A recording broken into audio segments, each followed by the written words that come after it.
So today we're going to be doing a review on the Hammond Collection dimetrodon. It's an alright figure.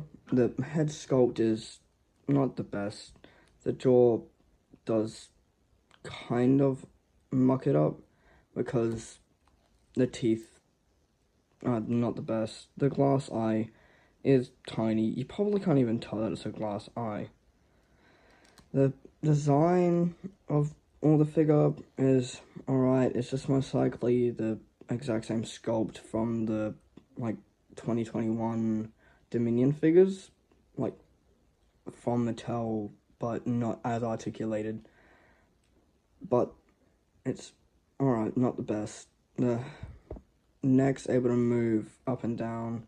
It's able to twist around with some give, but not the best. You can make it look to the side with this, but it doesn't look the best. That's a box. That's the art on the side of it. This is the back of the box. And pause now if you want to see what the writing is. If you need to see better, this is the writing. And then more writing there. The Hammond Collection logo there, and the dimetrodon, and a picture of it, and the figure. So the tail has wire. The wire does somewhat give, or it does have some give, but it's alright, not the best. You can bend it somewhat. This is the best curve that you can really do without it becoming hard to stretch. The spot where it starts with the wire is like here, and it finishes right here.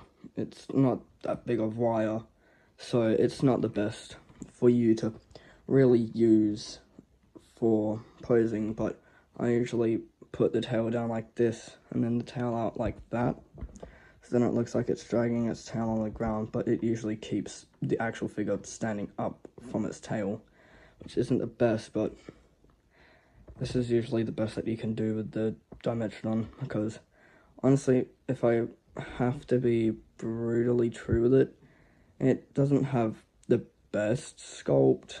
Like the spine on it, or the sail, or whatever you want to call it, has some paint on it.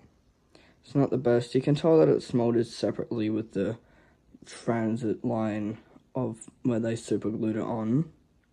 The tail, if you bend it down enough, there's a gap, which doesn't bother me too much. It will be fun to do stop motions with, but this feet has like a joint around here. You can move it around up, forwards and backs and back. It's alright.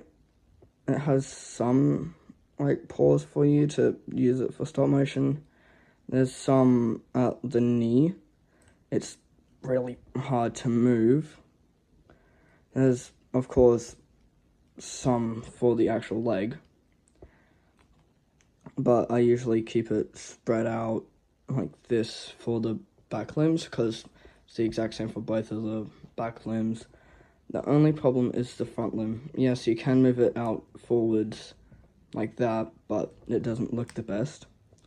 The only movable part is the elbow, which makes it look weird, but yeah, it's the best that they could possibly do with the front limbs, which Mattel, you could do a little better, but honestly, they're probably not going to watch this video, but I don't know what else to say. The figure is one of the best so far that I have.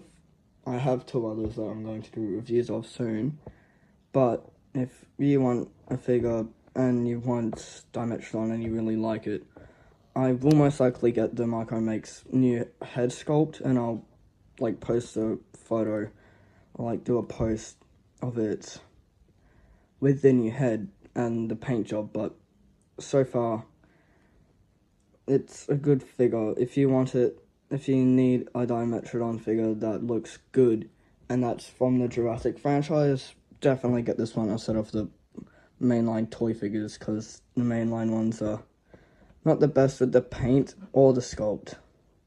Because this one at least has scales that you can see properly, and the rib cage. So yeah, there's literally nothing really else to do with it. There's a Jurassic World logo on the bottom of the back foot. There's 5 toes for some reason. I remember there only being 4 in the movie, but sure, whatever.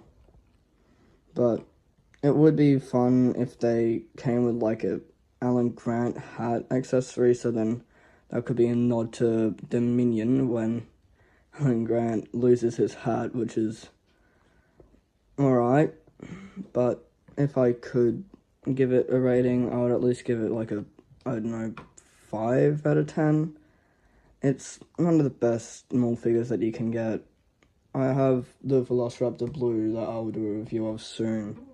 Most likely tomorrow or sometime later today.